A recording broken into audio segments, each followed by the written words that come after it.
Yes, we came, we saw, he died. Una vez un presidente dijo sus verdades en la ONU, alabó al presidente de Estados Unidos en ese tiempo, Barack Obama, y este, luego de 2 años, lo traicionó junto con sus aliados europeos de la OTAN. Lo mataron por decirles todas las verdades. Mira el video de principio a fin. Su discurso duró 1 hora y media, pero te dejo los mejores momentos. En realidad, vale la pena verlo. Como se sabe, las Naciones Unidas fueron fundadas 3 o 4 países. Ellos fueron los que la fundaron, que a la sazón estaban contra Alemania. Las Naciones Unidas fueron creadas por naciones que se unieron contra Alemania en la Segunda Guerra Mundial. Constituyeron un órgano denominado Consejo de Seguridad, que convirtió a esos países en miembros permanentes y le otorgó el derecho de veto. Nosotros no estábamos presentes en ese momento. Las Naciones Unidas se configuraron de acuerdo con esos países que tenían la intención de que nos sumáramos a los planes originales. Esa es la esencia real de las Naciones Unidas cuando se fundaron hace más de 60 años. Eso sucedió en ausencia de unos 165 países a razón de 1 a 8. Es decir, 1 estaba presente y 8 estaban ausentes. Esos países redactaron la carta, de la cual tengo aquí una copia. Al leer la Carta de las Naciones Unidas, se puede constatar que el preámbulo de la Carta difiere de sus artículos. ¿Cómo surgió la Carta? Todos los que asistieron a la Conferencia de San Francisco en 1945 participaron en la redacción del preámbulo, pero dejaron los artículos y el reglamento interno del llamado Consejo de Seguridad en manos de los expertos, los especialistas y los países interesados, países que habían establecido el Consejo de Seguridad, los que se habían unido contra Alemania. El preámbulo es muy atractivo, nadie lo objeta, pero todas las disposiciones que aparecen después lo contradicen completamente. Rechazamos esas disposiciones y nunca las respaldaremos. Se volvieron obsoletas después de la Segunda Guerra Mundial. En el preámbulo, por ejemplo, se afirma que todas las naciones, pequeñas o grandes, son iguales. ¿Somos iguales en lo que respecta a los pueblos y en los puestos permanentes del Consejo de Seguridad? No, no lo somos. En el preámbulo se afirma por escrito que todas las naciones son iguales, sean pequeñas o grandes. ¿Tenemos nosotros derecho de veto? ¿Somos iguales? No. En el preámbulo se dice que tenemos igualdad de derechos, ya sean nuestros países grandes o pequeños. Eso es lo que se declara y lo que acordamos en el preámbulo. Por tanto, el veto en el Consejo de Seguridad contradice la Carta. No aceptamos ni reconocemos el veto. En el preámbulo de esta Carta se afirma que no se deberá recurrir a la fuerza armada, salvo en interés común. Ese es el preámbulo que acordamos y firmamos, y nos sumamos a las Naciones Unidas porque queríamos que esta Carta reflejara eso. Se indica que solo se recurrirá a la fuerza armada en interés común de todas las naciones. Pero ¿qué ha sucedido desde entonces? Han estallado 65 guerras desde la creación de las Naciones Unidas y desde la creación del Consejo de Seguridad. 65 guerras desde su creación, con millones y millones de víctimas, más que en la Segunda Guerra Mundial. ¿Acaso en esas guerras, así como la agresión y la fuerza se utilizaron en esas 65 guerras, responden al interés común de todos nosotros representados aquí? No. Esas guerras se llevaron a cabo en aras de los intereses de 1, 3 o 4 países, pero nunca de todas las naciones. Hablaremos acerca de si esas guerras respondían al interés de un solo país o de todas las naciones. Esto contradice de manera flagrante la Carta de las Naciones Unidas que firmamos, y a menos que actuemos de conformidad con esta Carta de las Naciones Unidas que acordamos, lo rechazaremos y no temeremos hablar con nadie en términos que no sean diplomáticos. Ahora hablamos del futuro de las Naciones Unidas. No debe haber hipocresía ni diplomacia, porque se trata de la cuestión importante y vital del futuro del mundo, del planeta. La hipocresía dio lugar a estas 65 guerras que han estallado desde la creación de las Naciones Unidas. Si un país, Libia por ejemplo, agrediera a Francia, entonces la organización entera respondería porque Francia es un Estado miembro soberano de las Naciones Unidas y todos compartimos la responsabilidad colectiva de proteger la soberanía de todas las naciones. Sin embargo, se han emprendido 65 guerras de agresión sin que las Naciones Unidas hayan hecho algo por impedirlas. Otras 8 grandes guerras violentas cuyas víctimas suman unos 2 millones de personas han sido emprendidas por Estados miembros que disfrutan de los poderes de veto en el Consejo de Seguridad. Esos países que pretenden que creamos que tratan de mantener la soberanía e independencia de los pueblos, utilizan en realidad la agresión contra los pueblos. Ingresamos a las Naciones Unidas porque pensamos que éramos iguales, solo para comprobar que un país puede objetar todas las decisiones que adoptemos todos en la Asamblea General. ¿Quién le dio a los Estados miembros permanentes del Consejo de Seguridad esa condición? 4 de ellos se concedieron esa condición ellos mismos. El único país que nosotros en esta Asamblea elegimos con la condición de Estado miembro permanente en el Consejo de Seguridad es China. Ello se hizo democráticamente, pero los demás puestos nos los impusieron de manera no democrática a través de un procedimiento dictatorial llevado a cabo en contra de nuestra voluntad. Y no debemos aceptarlo.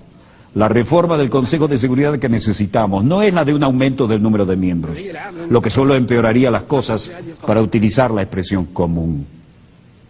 Sencillamente perpetuaría la proliferación de la superpotencia. Por consiguiente, rechazamos que se aumente el número de puestos permanentes. La solución no es contar con más puestos permanentes, lo que sería muy peligroso. Aumentar las superpotencias aplastaría a los demás pueblos de los países pequeños, vulnerables y del tercer mundo, que se están agrupando en lo que denominamos el grupo de los 100. 100 países pequeños que se unen en un foro que un miembro ha denominado el Foro de los Países Pequeños. Comunicar sus esfuerzos para superar los desafíos que son nuestro principal enemigo común: el cambio climático, las crisis internacionales, el deterioro económico del capitalismo, la crisis alimentaria, la crisis del agua, la desertificación, el terrorismo, la inmigración, la piratería, las epidemias naturales y las epidemias causadas por el hombre, la proliferación nuclear. Tal vez la gripe H1N1 fue un virus creado en un laboratorio que quedó fuera de control y que originalmente se había concebido como un arma militar. Entre esos retos también cabe citar la hipocresía, la pobreza, el miedo, el materialismo y la inmoralidad. Ningún país tiene derecho a intervenir en los asuntos internos de ningún gobierno, sea este democrático o dictatorial, socialista o capitalista, reaccionario o progresista. Esto es responsabilidad de cada sociedad. Es un asunto interno. Si todos nosotros tenemos votos para decisiones importantes aquí en la Asamblea, y no solo el Consejo de Seguridad de la ONU, tendremos justicia y democracia. Y ya no tendremos un Consejo de Seguridad formado por países que han sido elegidos por tener armas nucleares, economías ricas o tecnologías avanzadas. Eso es terrorismo. No podemos permitir que el Consejo de Seguridad sea dirigido por superpotencias. Eso es terrorismo en sí mismo y por sí solo. Si queremos que el mundo esté unido, sea seguro y pacífico, eso es lo que debemos hacer. Decidir todos aquí en la Asamblea. Si queremos seguir viviendo en un mundo de guerras, ustedes eligen. Seguiremos teniendo conflictos y luchando hasta el día del juicio final.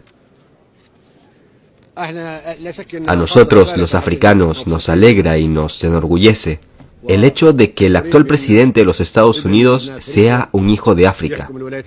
Es un acontecimiento histórico. En un país donde en otros tiempos los negros no podían mezclarse con los blancos en los cafés o restaurantes, ni sentarse junto a ellos en el transporte público, el pueblo estadounidense ha elegido como su presidente a un joven negro, el señor Obama, de ascendencia keniana. Eso es algo maravilloso, de lo cual nos sentimos orgullosos. Es el comienzo de un cambio. Sin embargo, en lo que a mí respecta, Obama es un alivio temporal para los próximos 4 o 5 años. Me temo que después tengamos que volver a empezar desde cero.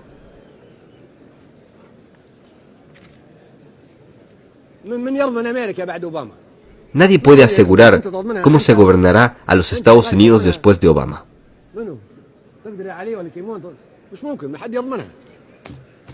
Estaríamos contentos si pudiera ser el presidente de Estados Unidos para siempre.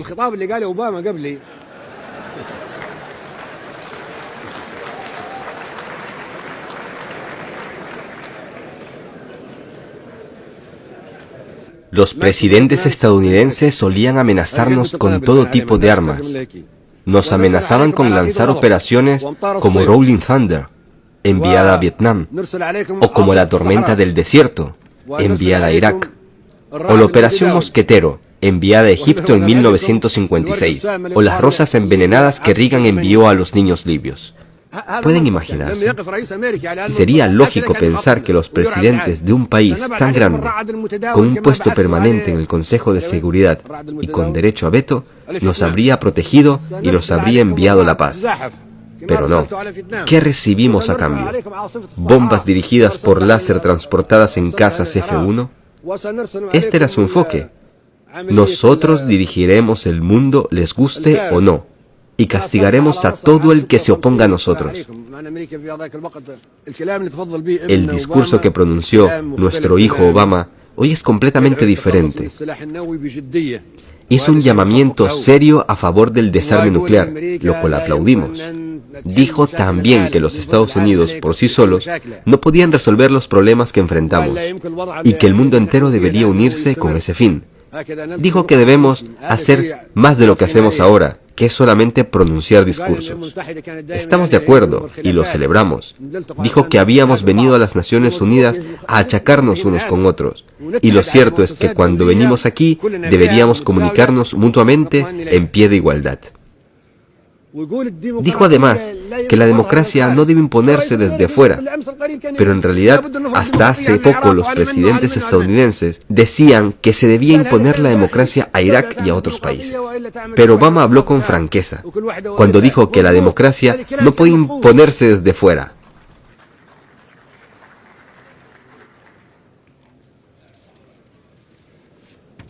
¿Alguien puede responder si es mejor que el mundo esté tan polarizado?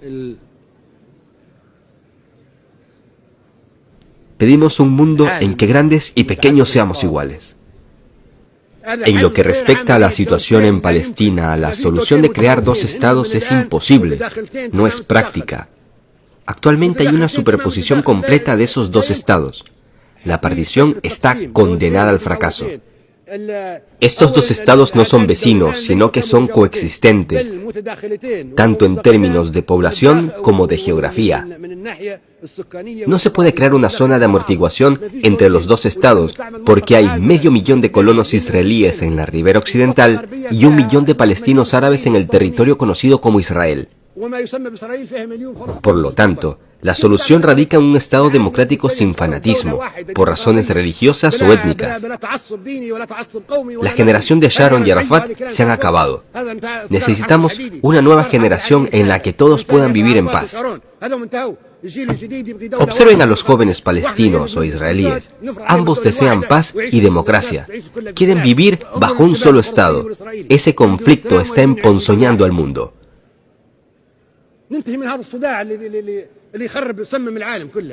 En realidad, la solución se encuentra en el libro blanco que tengo aquí. La solución está en Misratina.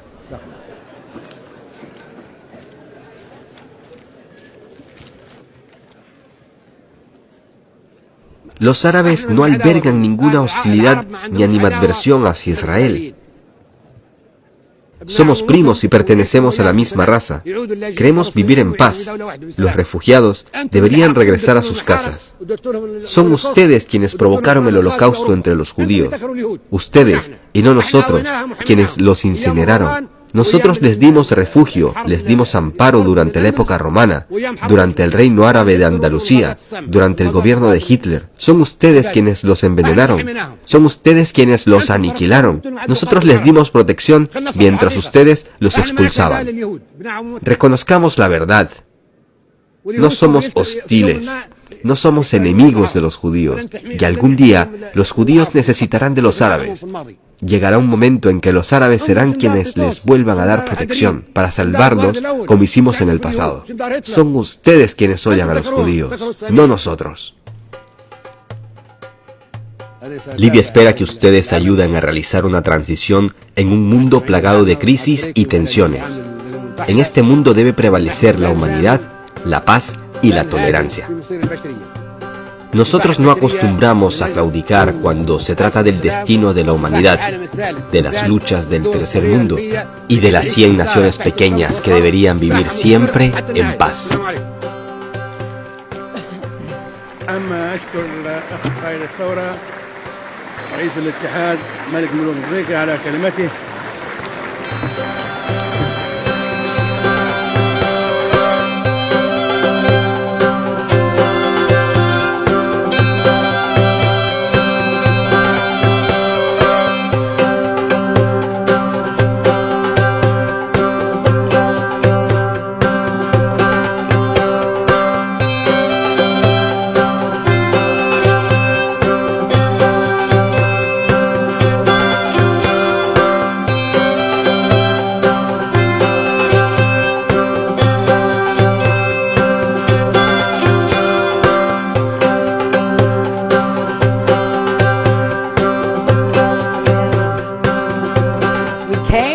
We saw, he died. Did it have anything to do with your visit?